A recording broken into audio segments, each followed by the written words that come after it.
सावन के पसीने से जो डीएनए का टेस्ट किया उसका क्या रिपोर्ट आया? बस पसीने से डीएनए तलाश कर रहे हैं, जूता चप्पल तलाश नहीं कर रहे। टाइम लगता है यार, लंबा प्रोसेस है। अच्छा, मतलब मुजरिम हमारे हाथ से निकल जाएगा, उसके बाद में तू रिपोर्ट देगा। अच्छा सर, इसका मतलब हमें कुछ और एविडेंस की तलाश करनी होगी उस कातिल की पहचान के लिए। अच्छा, अब आप भी बोलने लगे। Very good. मतलब इससे पहले कि मैं कुछ बताऊं, आप लोग पहले ही अपने नतीजे पर पहुंच गए। अब यार ऐसी उल्टी सीधी बातें करने में जो टाइम वेस्ट कर रहा है उससे बेटर है काम पे लग जाता तो कुछ हाथ लग जाता। यार सच कहूं ना तो कई बार तुम लोग, और खास करके तुम, मुझे बहुत हर्ट करते हो। मैंने दिल दुखाया? मैं क्या तेरी गर्लफ्रेंड हूं? नाटक बंद कर और साफ साफ बता क्या मिला। चल। इस पसीने में हमें कुछ ऐसा पदार्थ मिला है जिससे हम खूनी के काफी नजदीक तक पहुंच सकते हैं। क्या मिला? इसमें हमें हाइपरडोल नाम का एक पदार्थ मिला है जो अक्सर दवाइयां बनाने के काम में आता है। जो दवाइयों में इस्तेमाल होता है? मतलब जिसका भी पसीना है वो बीमार है, ये तो कोई भी बता सकता है। लेकिन कोई ये नहीं बता सकता है कि उस बीमारी का नाम है हाइपोक्रोंड्रिया। हाइपोक्रोंड्रिया ये एक जेनेटिक डिसऑर्डर है। इस बीमारी की वजह से इंसान कई बार अपना दिमागी संतुलन खो बैठता है, जिस वजह से उसका शरीर भी उसका साथ नहीं देता और वो इंसान इधर उधर यूं ही बिना जाने घूमने लगता है। लेकिन ये बीमारी हमारे देश में बहुत कम लोगों में पाई जाती है। It's a rare disease. Boss, बहुत कम ऐसे अस्पताल हैं जिसमें हाइपोक्रोंड्रिया नामक बीमारी का इलाज होता है। अच्छा, हाइपोक्रोंड्रिया।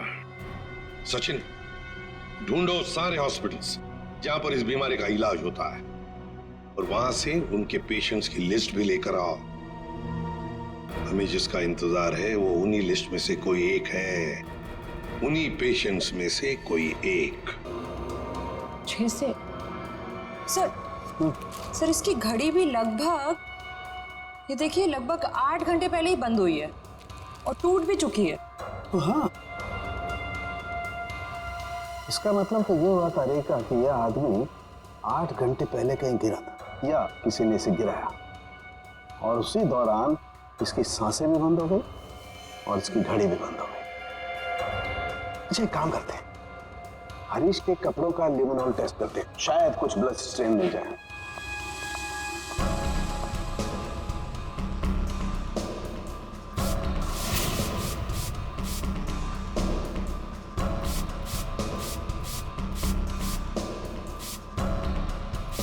एक मिनट, ठीक है।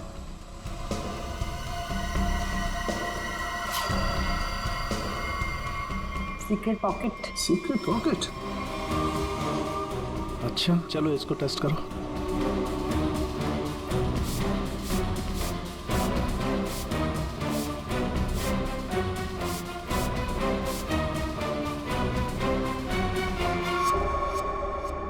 सर, टेस्ट तो नेगेटिव है। कपड़ों में कोई खून के अंश नहीं दिख रहे। कमाल है, एक लाश को एक आदमी डिक्की में उठा करके रखता है और उसके कपड़ों पर कहीं भी कोई खून का धब्बा नहीं है। सर, हो सकता है उसने बीच में शायद अपने कपड़े बदल लिए हो। अरे हाँ, कपड़े बदल लिए होंगे, लेकिन लाश को उठा करके रखा है उस लाश को जिसके सर पर चोट लगी है, तो सर से खून बहा होगा, न सिर्फ कपड़ों पर, उसके शरीर पे भी कहीं तो खून लगा होगा ना। खून का कोई धब्बा ही नहीं। एक बार फिर से चेक करते हैं, चक्कर क्या है।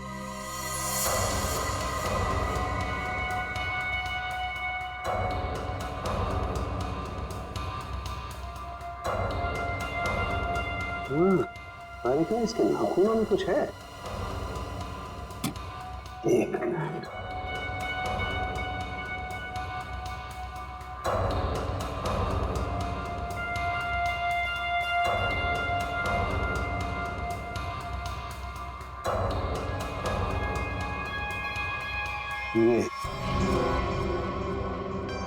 यही हमारा सुराग है। हाँ। अच्छा, इसकी और बाकी की चीजें चेक की थी कपड़े के अलावा? हाँ सर, बस जूतों में से थोड़ी मिट्टी मिली है। मिट्टी मिली है? हाँ, दिखाती हूँ।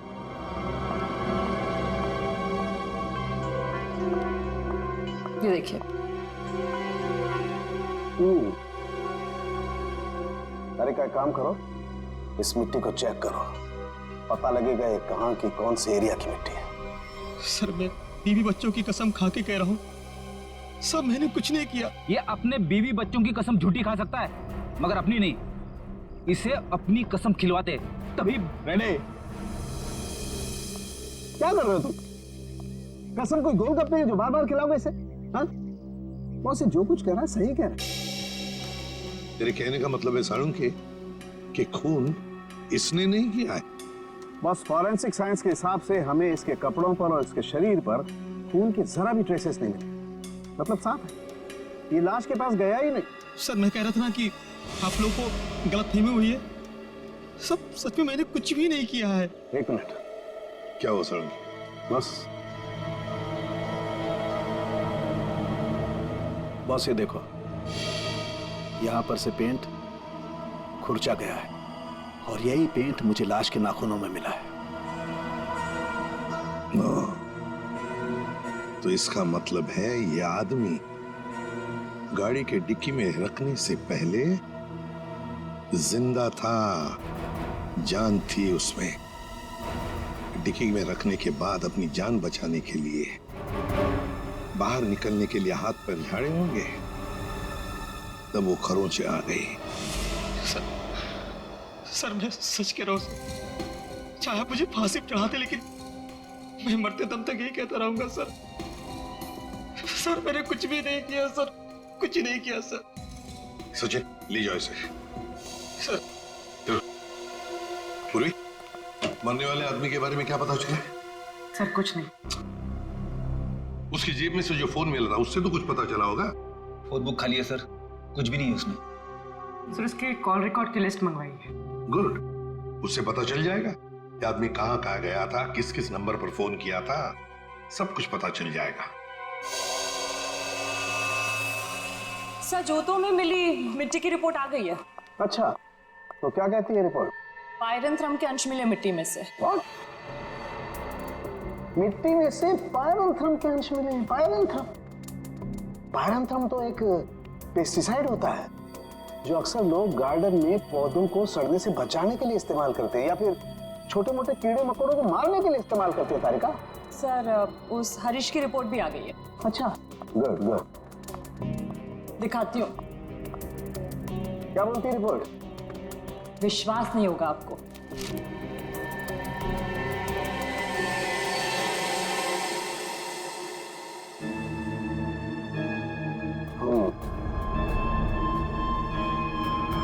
ये बात है। सर जीपीएस के रिकॉर्ड के हिसाब से मरने वाला आदमी पहले अंधेरी से बोरीवली, फिर बोरीवली से बैंड्रा गया था।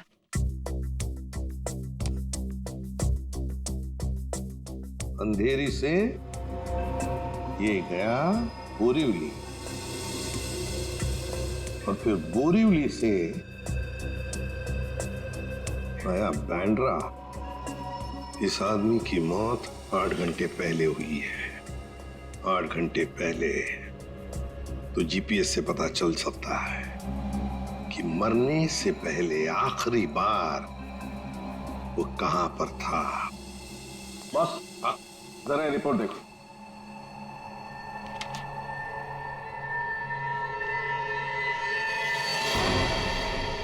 क्या ये बात है?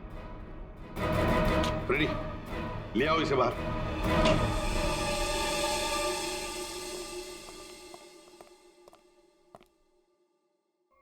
क्या खून के साथ साथ ड्रग्स का भी धंधा करते हो?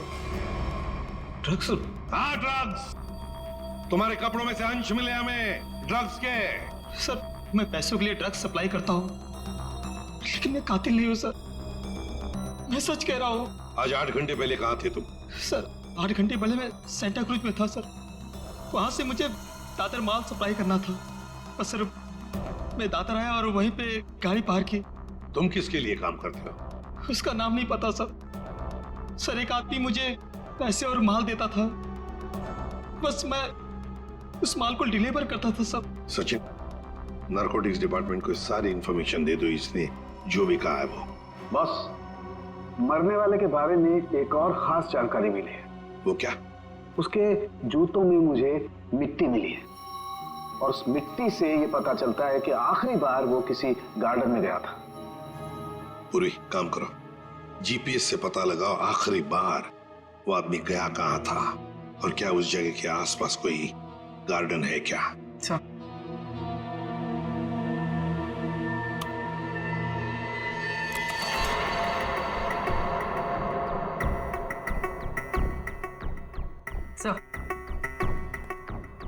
सर ये आदमी शहर के बाहर एक रेजिडेंशियल एरिया है, जगनवाड़ी।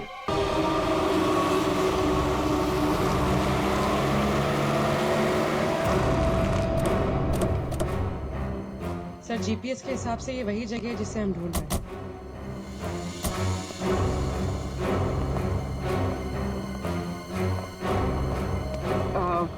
सुनिए, आप जानती हैं इसे? हाँ, ये तो सुरेश है, हमारे पड़ोस में रहते हैं। वो रहा उसका घर। पर आप लोग कौन है?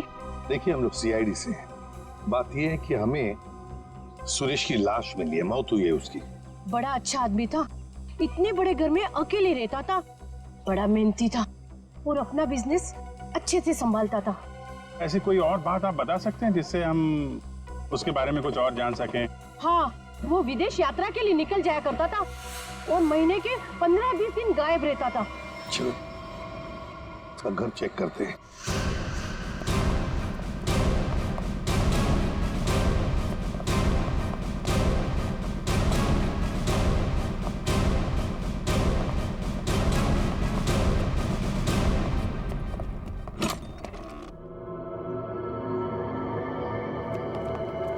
दरवाजा खुला है?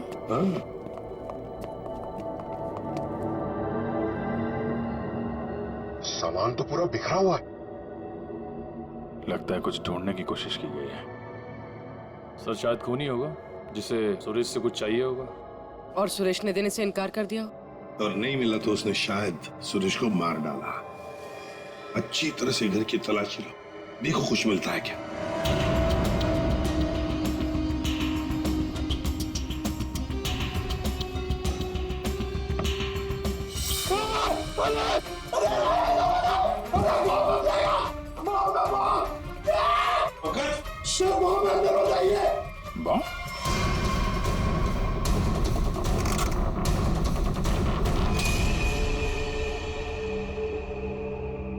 खाली है, अंदर कुछ भी नहीं। लगता है खूनी सब कुछ लेकर गया है यहां से। तो फिर ये केस खून के साथ साथ लूट का भी हो गया सर। और ये लूट पिछले 8 घंटे में हुई है, सुरेश के मरने के बाद। काम करो, जाके सारी फिंगरप्रिंट उठाओ, एक एक फिंगरप्रिंट।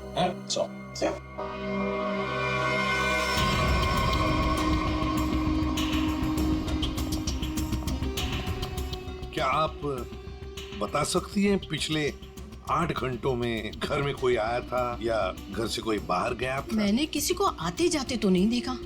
हाँ, एक लाल रंग की गाड़ी खड़ी देखी थी, वो पहले कभी नहीं दिखाई दी, पहली बार देखी थी। शायद उसी में खूनी आया होगा सर। उसका नंबर कुछ याद है आपको? कुछ देखा था? आगे के कुछ नंबर तो याद नहीं। हाँ, पीछे के कुछ नंबर याद है, 2334 ऐसे कुछ था। 2334। Thank you very much. आपको पता नहीं आपने कितनी बड़ी मदद की है हमारी। अभिजीत, लाल रंग की वैन जिसका नंबर है 2334, पता लगाना पड़ेगा और सारे कंट्रोल रूम्स में इसकी इंफॉर्मेशन भेजनी पड़ेगी।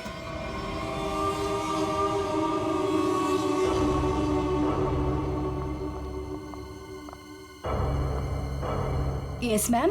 Yes ma'am, may I help you? मैं आपकी क्या सेवा कर सकता हूँ? वैसे तो आप बहुत कुछ कर सकते हैं, लेकिन अभी फिलहाल सिर्फ पता बता दीजिए। ये मेरा कार्ड है और you call me any time. इसमें मेरा एड्रेस भी है। Very funny.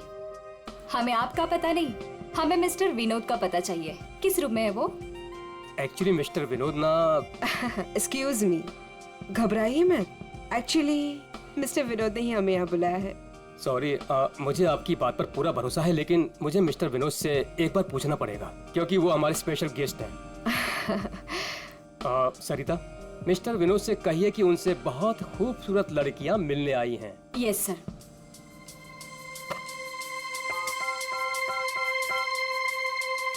मिस्टर विनोद, आपसे 2 लड़कियां मिलने आई हैं। ओके,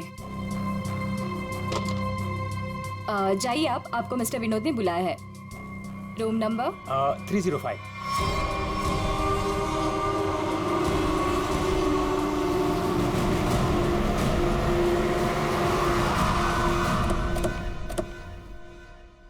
सर, उस लाल गाड़ी के मालिक का पता चल गया है। वो किसी विनोद के नाम पे रजिस्टर्ड है। यहाँ इस होटल में छुप के बैठा है।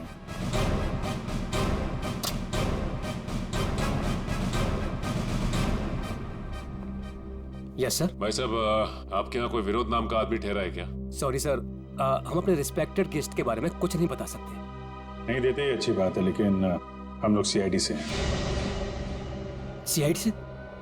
क्या हुआ सर? हुआ नहीं है, होने वाला है। आप हमें जरा मिस्टर विनोद का कमरा बताइए। सर बात क्या है ये तो बताइए। विनोद ने खून किया है और खून करके यहाँ छुप के बैठा है। खून किया सर?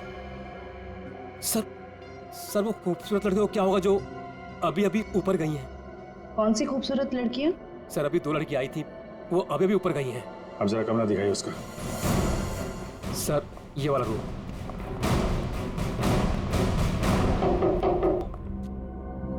मिस्टर विनोद,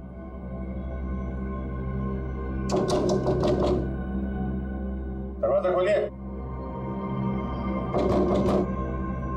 तब कोई आवाज भी नहीं आ रही। आपके पास मास्टर की है? Yes sir.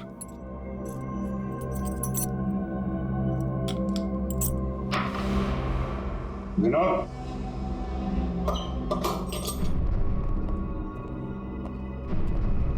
विनोद, विनोद,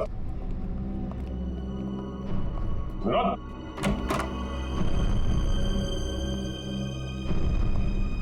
यहाँ कमरे में तो कोई भी नहीं है। तुम तो कह रहे थे कि 2 लड़कियां मिलने आई थी, यहाँ तो कोई भी नहीं। पता नहीं सर, हमने इसी कमरे में फोन करके पूछा था विनोद जी से, तभी लड़कियों को भेजा था यहाँ पर। फिर अचानक से गायब कहाँ से हो? ये तो कोई प्लानिंग लगती है। तुमने विनोद को होटल से बाहर जाते हुए देखा है?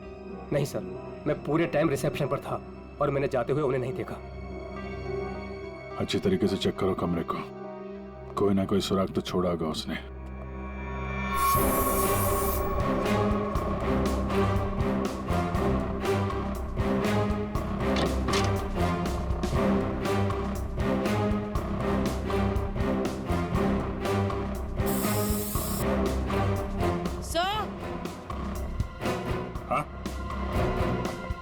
सर ये खून के निशान।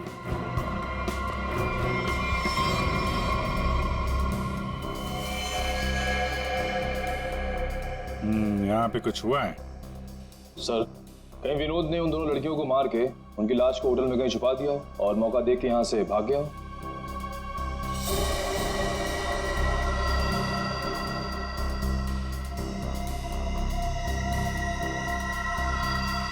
लाल रंग का धागा, ये तो किसी कपड़े का रेशा लगता है। सर, कहीं ये किसी शर्ट या जैकेट का धागा तो नहीं? हो सकता है, जरा मैग्नीफाइंग ग्लास देना। सर,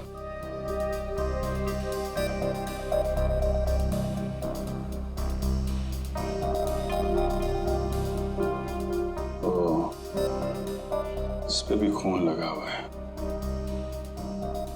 तो धक्का मुक्की में जब यहां से निकला होगा तो ये कपड़े का रेशा यहां अटक गया।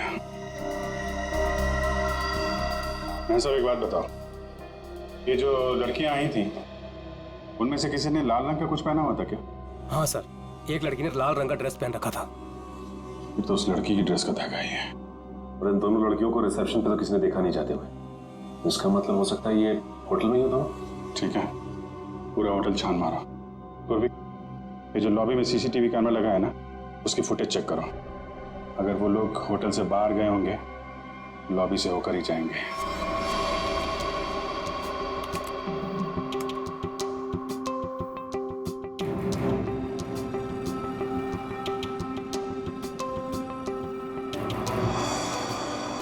सर, यही दोनों लड़कियां थी जो विनोद जी से मिलने आई थी। अब जरा आप कॉरिडोर की फुटेज दिखाइए। ये विनोद के कमरे में कब गई?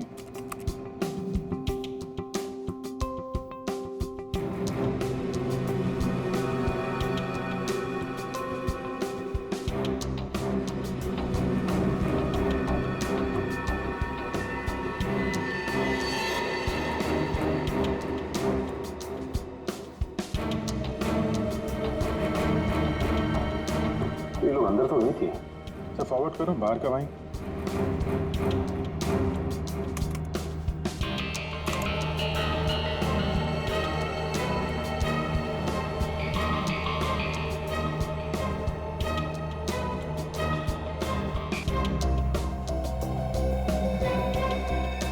सर बाहर सिर्फ दोनों ही निकली। विनोद कहाँ गया? तो फॉरवर्ड करो।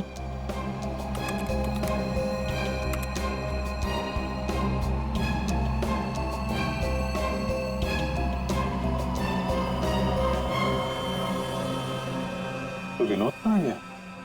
सर रूम में भी नहीं था और बाहर भी नहीं निकला। फिर ये विनोद गया कहाँ? एक मिनट, जब वो फुटेज दिखाना जब लड़कियां कमरे से बाहर निकली थी।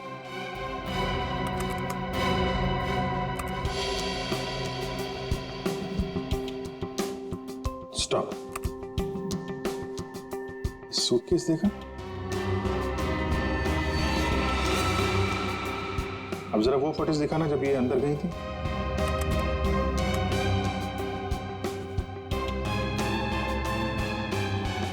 या स्टॉप स्टॉप, देखो जब कमरे के अंदर जा रही थी तब सूटकेस नहीं है, और जब बाहर निकली तो इतना बड़ा सूटकेस।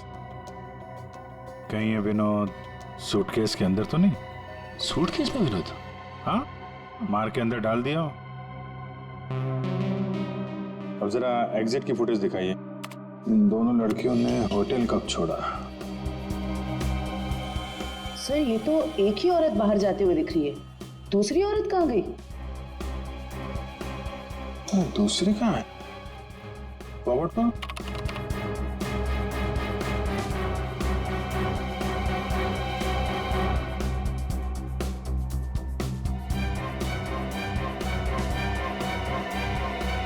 दूसरी वाली लड़की अभी भी होटल में है क्या? निखिल। Yes sir. जितने भी एग्जिट है ना होटल के सब बंद करवा दो। ठीक है सर। मैनेजर साहब, यस सर। सारे गेस्ट को नीचे बुलवाइए। जी। पूर्वी, इस दूसरी लड़की प्लीज इसे खोलिए, हमें घर जाना है। और ये कोई तरीका है? हम इज्जतदार लोग हैं, आप ऐसे हमें रोक नहीं सकते। आप लोगों को जो परेशानी हो रही है उसके लिए माफ कीजिए, लेकिन ये केस की जांच चल रही है, उसके लिए हम आशा करते हैं कि आप लोग कानून की मदद करेंगे। ये फोटो देखिए, इस औरत को पहचानती है? कहीं देखा है आप लोगों ने इस औरत को? कौन है ये औरत सर? सर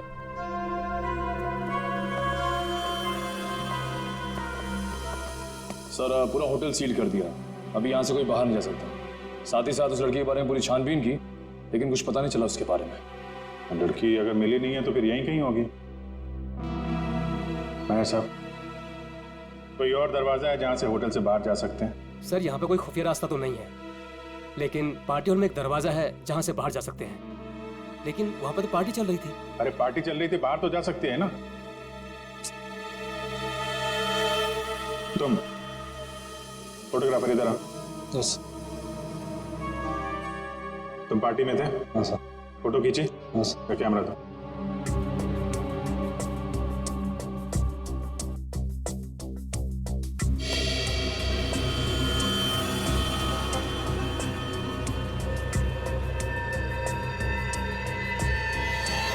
सर ये वैसे ही रेड ड्रेस है जैसे उन दो औरतों में से एक ने पहना था। तो ये है वो औरत।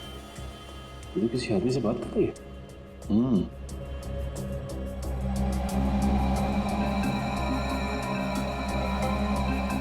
एक मिनट, आप जिस औरत से बात कर रहे थे उसको जानते हैं? कौन सी औरत? ये औरत। मैं इसे नहीं जानता। कोई बात नहीं, हम लोग पता लगा लेंगे। पार्टी कहाँ चल रही थी? सर उस तरफ।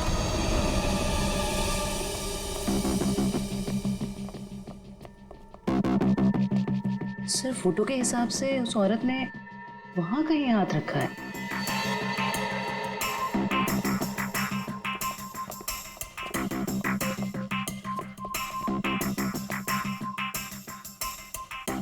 यहाँ पे प्रिंट तो दिखाई दे रहा है। यहाँ पे हाथ रखा, पास में दरवाजा है, यहीं से निकल गई होगी। उठाओ इस प्रिंट को।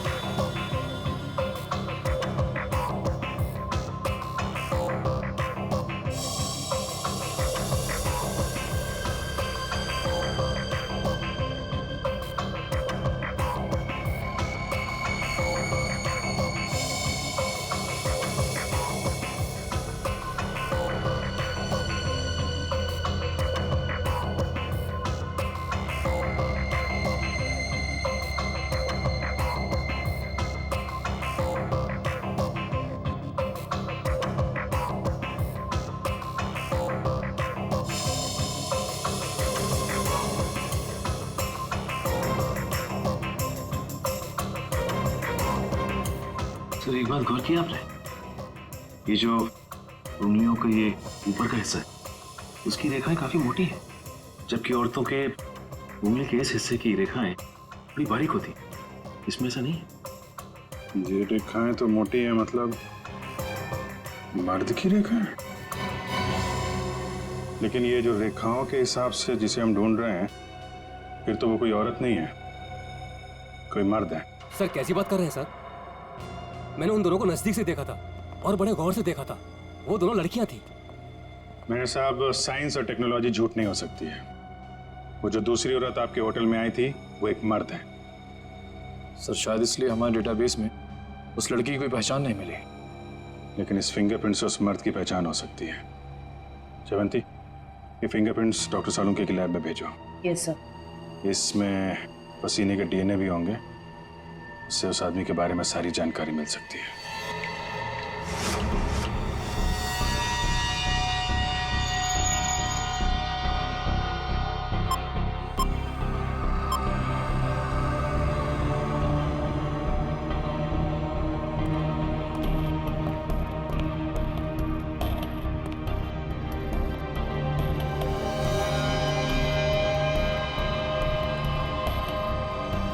सर के पसीने से जो डीएनए का टेस्ट किया उसका क्या रिपोर्ट आया? बस पसीने से डीएनए तलाश कर रहे हैं, जूता चप्पल तलाश नहीं कर रहे। टाइम लगता है यार, लंबा प्रोसेस है। अच्छा अच्छा, मतलब मुजरिम हमारे हाथ से निकल जाएगा, उसके बाद में तू रिपोर्ट देगा। अच्छा सर इसका मतलब हमें कुछ और एविडेंस की तलाश करनी होगी उस कातिल की पहचान के लिए। अच्छा अच्छा, अब आप भी बोलने लगे। Very good. मतलब इससे पहले कि मैं कुछ बताऊं, आप लोग पहले ही अपने नतीजे पर पहुंच गए। अब यार ऐसी उल्टी सीधी बातें करने में जो टाइम वेस्ट कर रहा है उससे बेटर है काम पे लग जाता तो कुछ हाथ लग जाता। यार सच कहूं ना तो कई बार तुम लोग, और खास करके तुम, मुझे बहुत हर्ट करते हो। मैंने दिल दुखाया? मैं क्या तेरी गर्लफ्रेंड हूं? हैं? नाटक बंद कर और साफ साफ बता क्या मिला। चल। इस पसीने में हमें कुछ ऐसा पदार्थ मिला है जिससे हम खूनी के काफी नजदीक तक पहुंच सकते हैं। क्या मिला? इसमें हमें हाइपरडोल नाम का एक पदार्थ मिला है जो अक्सर दवाइयां बनाने के काम में आता है। जो दवाइयों में इस्तेमाल होता है, मतलब जिसका भी पसीना है वो बीमार है, ये तो कोई भी बता सकता है। लेकिन कोई ये नहीं बता सकता है कि उस बीमारी का नाम है हाइपोक्रोनिया। हाइपोक्रोनिया ये एक जेनेटिक डिसऑर्डर है। इस बीमारी की वजह से इंसान कई बार अपना दिमागी संतुलन खो बैठता है, जिस वजह से उसका शरीर भी उसका साथ नहीं देता और वो इंसान इधर उधर यूं ही बिना जाने घूमने लगता है। लेकिन ये बीमारी हमारे देश में बहुत कम लोगों में पाई जाती है। It's a rare disease. Boss, बहुत कम ऐसे अस्पताल हैं जिसमें हाइपोक्रोनिया नामक बीमारी का इलाज होता है। अच्छा, हाइपोक्रोनिया। सचिन, ढूंढो सारे हॉस्पिटल्स जहां पर इस बीमारी का इलाज होता है और वहां से उनके पेशेंट्स की लिस्ट भी लेकर आओ। हमें जिसका इंतजार है वो उन्हीं लिस्ट में से कोई एक है, उन्हीं पेशेंट्स में से कोई एक। हेलो डॉक्टर साहब। Hello, yes. हम लोग सीआईडी से हैं। एक्चुअली हम लोग एक खून के केस की जांच कर रहे हैं और हमारा सस्पेक्ट आपका मरीज है। कौन है वो? ये तो आप बताइए। आप किसी ऐसे आदमी का इलाज कर रहे हैं जिसे हाइपोड्रिया नाम की बीमारी है? इस बीमारी का इलाज तो मेरे पास 3 लोग करवा रहे हैं। शायद इनमें से ये एक हमारा सस्पेक्ट है। ओके।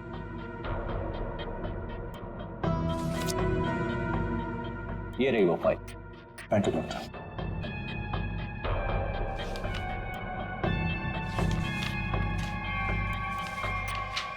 हाँ? ये तो वही आदमी है जो होटल में था, तो निखिल के साथ दरवाजे बंद करवा रहा था। तो ये है वो दूसरी औरत।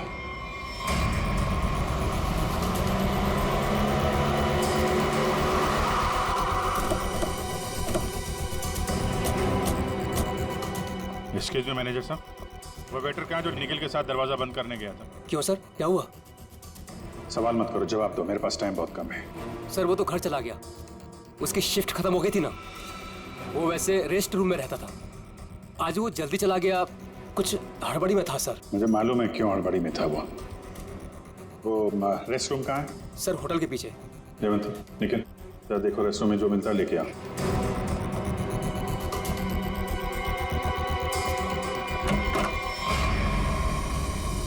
ये लॉकर है।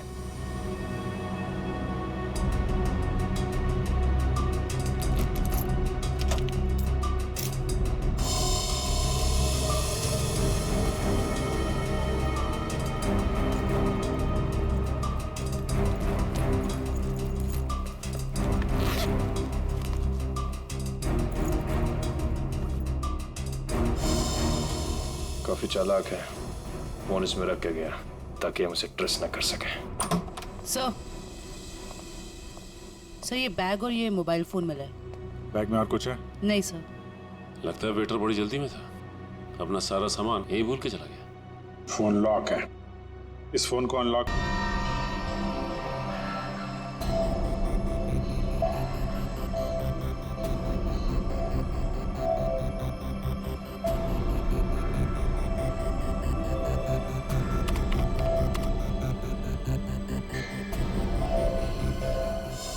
क्या बात है सारंगे, बड़ा खुश नजर आ रहा है तू।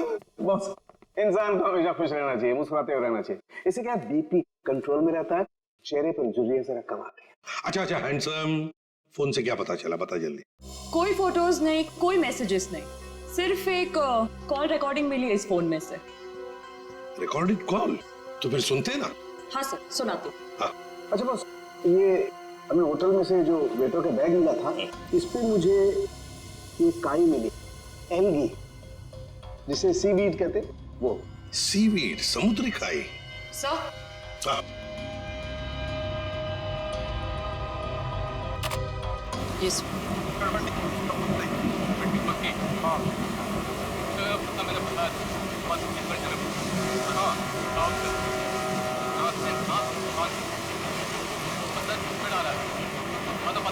ये क्या हिब्रू भाषा में बात कर रही है? अरे नहीं फ्रेडी, बैकग्राउंड में साउंड बहुत है, इसलिए ऐसी आवाज आ रही है। सर 2 लोगों की बात करने की आवाज है।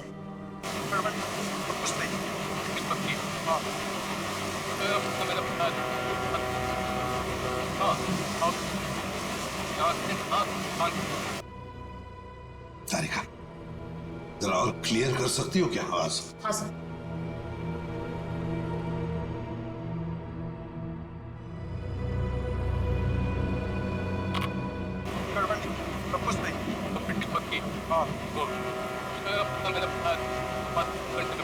लगता है कोई खास डील की बात चल रही है। सर लेकिन डील कहाँ होने वाली है इसका पता नहीं चला।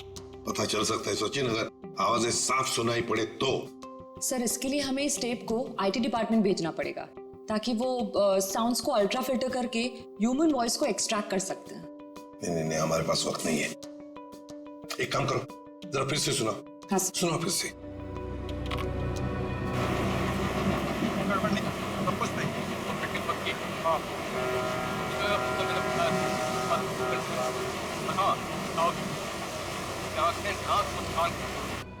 सर ये तो किसी पानी के जहाज के सायरन की आवाज है। जयवंती, फॉग हॉर्न का आवाज है ये, फॉग हॉर्न। अक्सर जब फॉग होता है ना, कोहरा होता है, तब ये सायरन बजाया जाता है बाकी जहाजों को सतर्क करने के लिए। सर मतलब जहाँ ये कॉल रिकॉर्ड हुआ है वो जगह बंदरगाह के पास है? बिल्कुल, जल्दी से जल्दी ये जगह ढूंढनी चाहिए, पहुंचना चाहिए हमें, इससे पहले कि ये डील हो जाए। Let's go.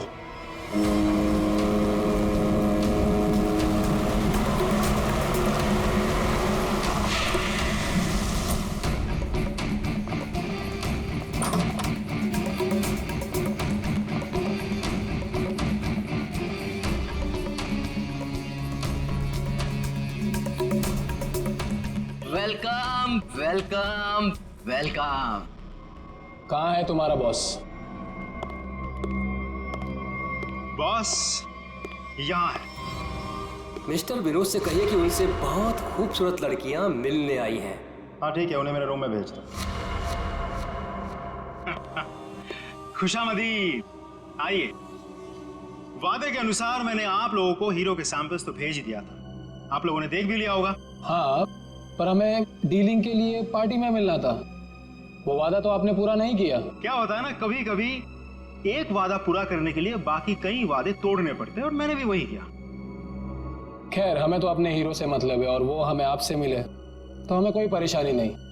अब जरा उन कीमती हीरो के कीमत के दर्शन हो जाता तो बहुत अच्छा होता। पूरे 5 करोड़ हैं। अब आप भी हीरो के दर्शन दिखा दीजिए। फैंटास्टिक।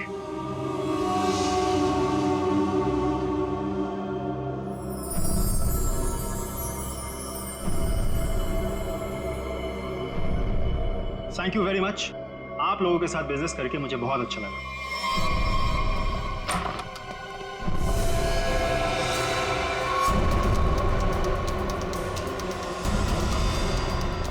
चलो फटाफट, जल्दी जल्दी चल ना, जल्दी चल।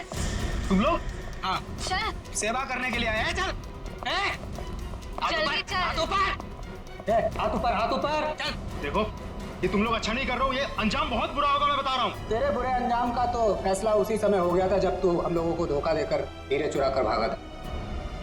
अब ये हीरे हमारे साथ ही जाएंगे और तू जाएगा ऊपर भगवान के पास, समझा?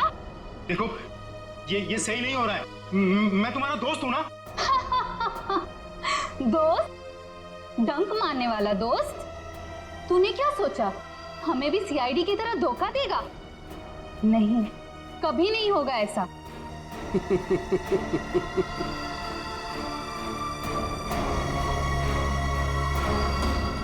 ए ला, बैग मुझे दे। धोखेबाज।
बस बस, कहाँ जा रहा है?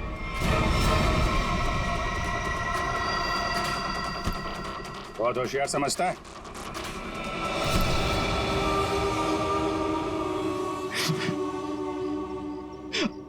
हाँ, मैंने मारा सुरेश को। क्यों? क्यों मारा? हीरो के लिए। हीरो के लिए? हमें पता चल गया था कि सुरेश विदेश से हीरा स्मगल करता है। हमने तभी सोच लिया था कि क्यों ना रास्ते में ही हीरे लूट ले उसके और रातों रात अमीर बन जाए, इसलिए खून कर दिया उसका। क्यों? सर, हम सुरेश को मारना नहीं चाहते थे। हमें पता चल गया था कि सुरेश हीरे लेकर मॉल के पार्किंग लॉट में था।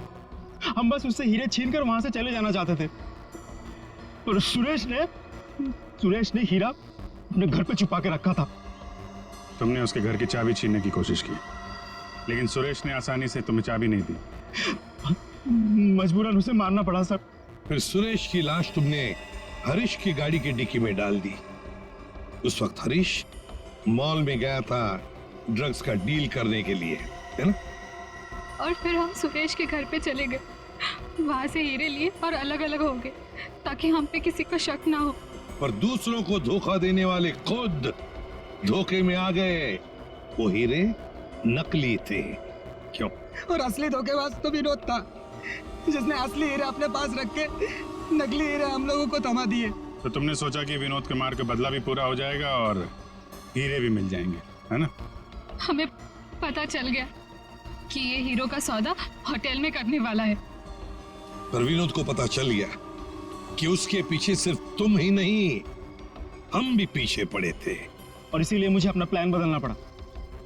मैंने कुछ पैसों के लालच देकर वेटर को अपने साथ मिला लिया और अपने आप को होटल से गायब करने का सारा इंतजाम कर डाला। इन वेटर्स को औरत बनाकर, हैं? तुम में से एक ने इसे सूटकेस में बंद करके होटल से बाहर निकाल दिया। लोगों को लगा कि विनोद मर गया है, विनोद गायब और तुम्हारा भी काम हो गया। क्यों? Master stroke. और उसके बाद किसका रोल शुरू हो गया?